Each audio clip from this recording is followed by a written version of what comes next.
Donc vous verrez comment en fait l'électricité est entrée petit à petit dans nos vies.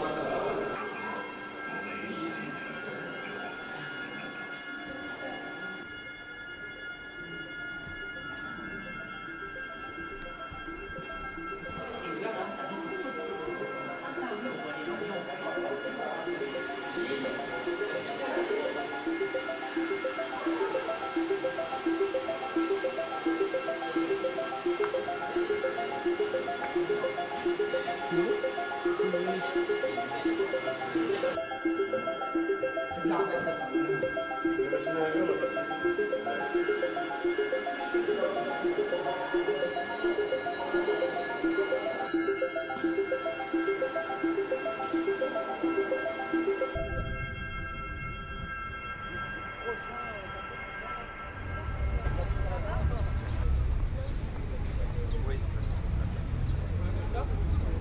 Silence plateau.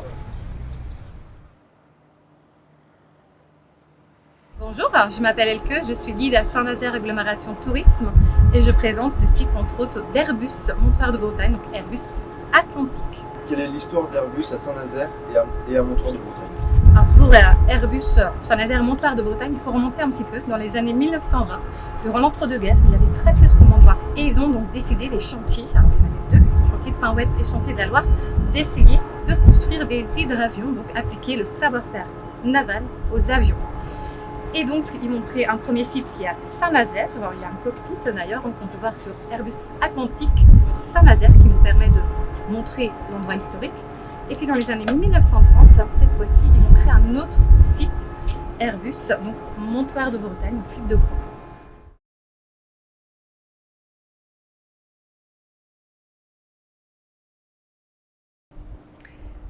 Bonjour, je suis Céline, guide à Saint-Nazaire Tourisme. Ravie de vous avoir accueilli ce matin pour la visite du chantier naval de Saint-Nazaire, le chantier de l'Atlantique, que l'on aperçoit juste derrière. Et je crois que vous avez, suite à cette visite, quelques petites questions. La première question, depuis quand le chantier existe? Alors, on va dire que sous sa forme actuelle, le chantier de l'Atlantique, cette appellation c'est 1955, mais les premiers chantiers navals à Saint-Nazaire se sont implantés à partir de 1860-1862. Voilà. Qui a créé? Comment ça a débuté? Alors, qui a commencé? Grande aventure. Au départ, on avait les frères Pereire qui ont lancé l'aventure de la construction des paquebots transatlantiques, qui ont fait appel à des chantiers écossais. Voilà, c'est une longue aventure jusqu'à aujourd'hui. Quels sont les types de métiers exercés? Alors les types de métiers exercés sont très nombreux. Il y a tous ceux qui vont être dès le bureau d'études, à la conception, au calcul, les ingénieurs, les architectes navals. Et puis après, vraiment sur la production, donc tout ce qui est travail de l'acier.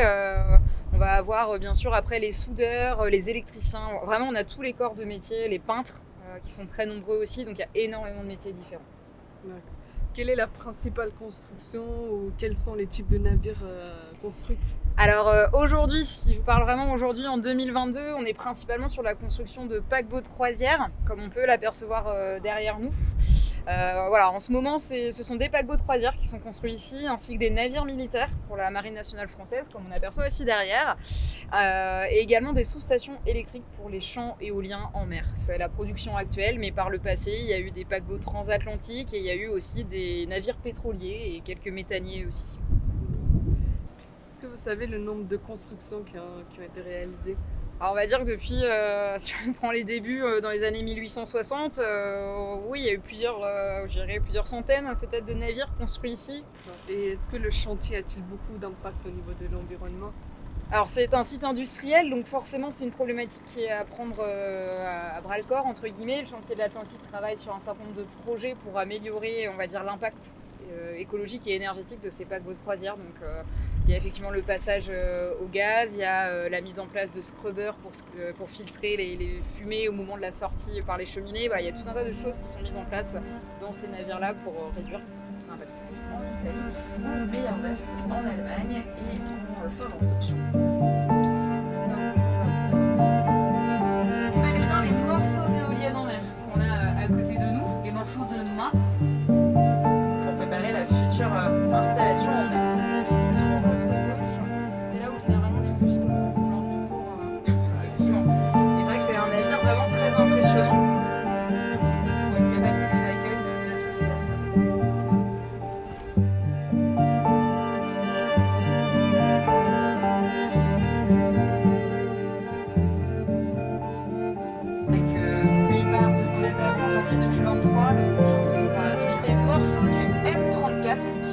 par un chantier polonais.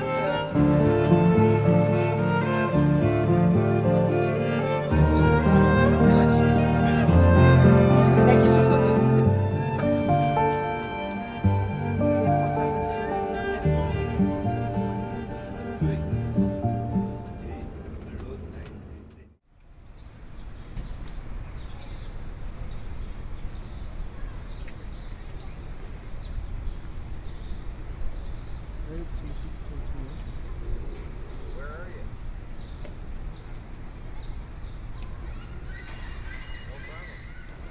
Bonjour, je me présente, je m'appelle Claire.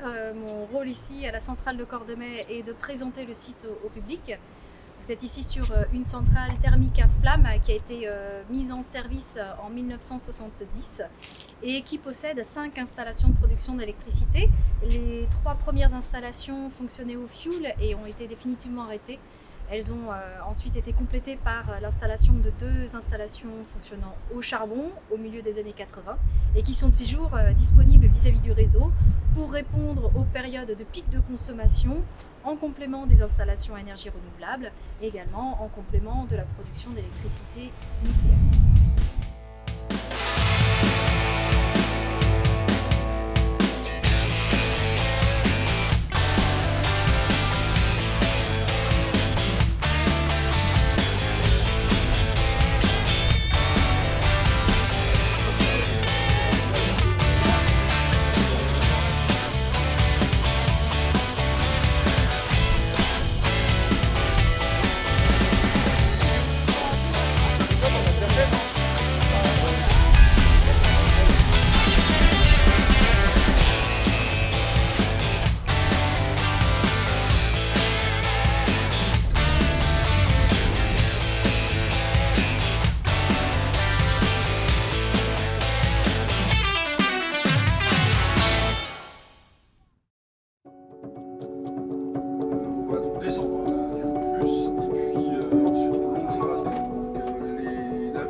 Les navires sur ce qu'on appelle des bollards. Alors, il a les petits champignons en acier, les demi-champignons, c'est ça des bollards. Alors, on ne dit pas bille d'amarrage, on dit des bollards. À chaque marée, montante, descendante, de la marée, le désamarré. On a souvent l'impression que le navire marchand il arrive, on le met à quai, on décharge, on frappe, il repart. Donc c'est beaucoup plus complexe que ça. D'accord ?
En but, les cours sont répartis en cours magistraux, TD et TP. Les TD, c'est ce que vous faites en classe quand vous êtes combien dans les 28 ? Quand vous êtes 28, vous faites des exercices. Nous, ça correspond au TD. Les cours magistraux, c'est vraiment les cours que les profs ils nous donnent avant chaque matière. On essaye plus l'aspect cours TD, donc en fait comme vous connaissez en lycée. Et le reste, c'est plutôt des travaux pratiques, donc qui se situent dans les deux halls. Là, donc un qu'on partage avec mesure physique qui est dédié à tout ce qui est mécanique et thermique, et puis l'autre qui est dédié à toute la partie électrique. Donc on va passer assez vite dans les deux. C'est ici qu'on fait quasiment tous les TP qui tournent autour de la thermique et puis de la mécanique. On a aussi donc dans le bâtiment qu'on vient de traverser une salle sur des TP, ce qu'on appelle de contrôle non destructif. Donc avec du reçuage, des techniques à courant de Foucault, des rayons X, etc., etc. Et puis on a une autre salle un peu plus loin où on est plutôt sur les matériaux, l'analyse des matériaux. Voilà. Sinon voilà, ça c'est la partie mécanique. Donc il faut que la mécanique soit au point. Vous avez une partie électrique avec la génératrice et éventuellement une partie avec l'électronique de puissance, si vous avez.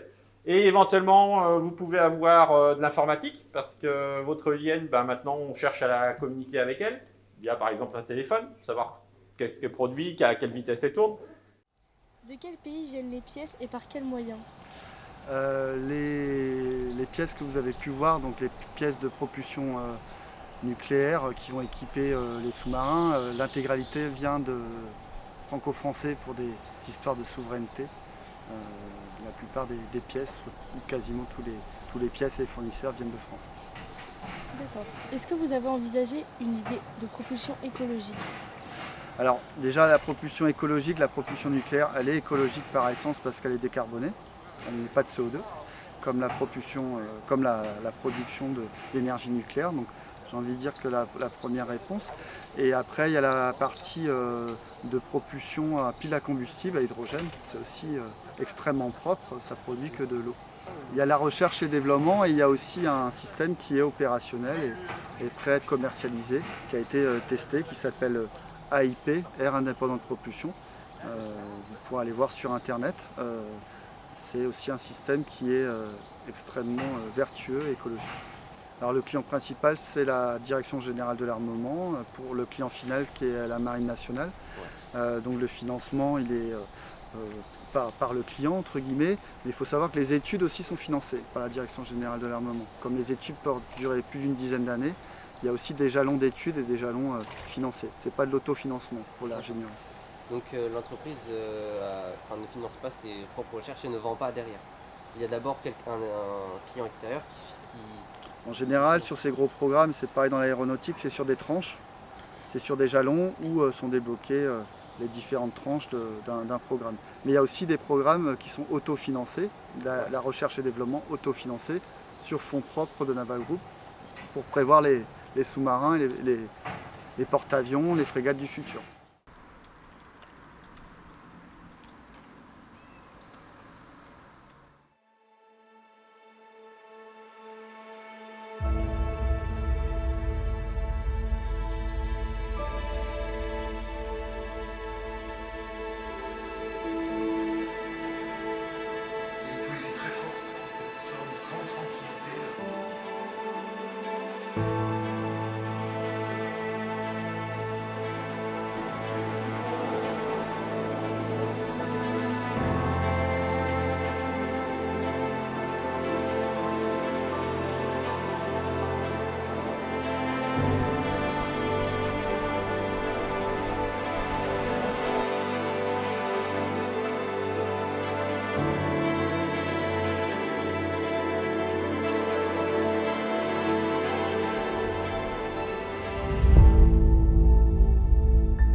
Voilà, la capacité de tir était vraiment assez édifiante pour toujours transposer à quelque chose qui a 50 ans d'âge.